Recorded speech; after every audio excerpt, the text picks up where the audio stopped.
This is the Lone Crater YouTube. We hope this video helps. In this video, I will explain how to replace your Nissan Altima's alternator.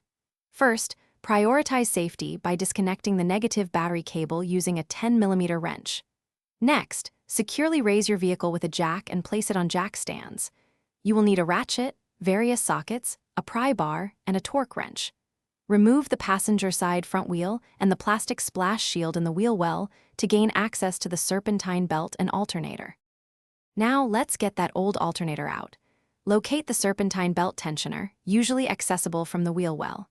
Use a 17mm socket to rotate the tensioner clockwise, relieving tension, then slip the belt off the alternator pulley. Next, disconnect the main power wire, often secured by a 12 or 13mm nut, and any other electrical harnesses.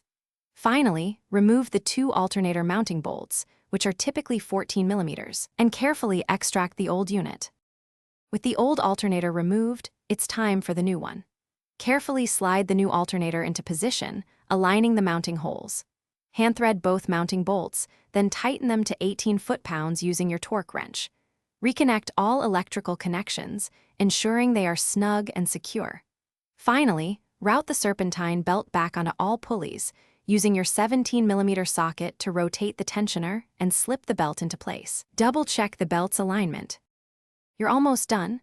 Reinstall the inner fender splash shield and the passenger side wheel, torquing the lug nuts to 83 foot-pounds in a star pattern.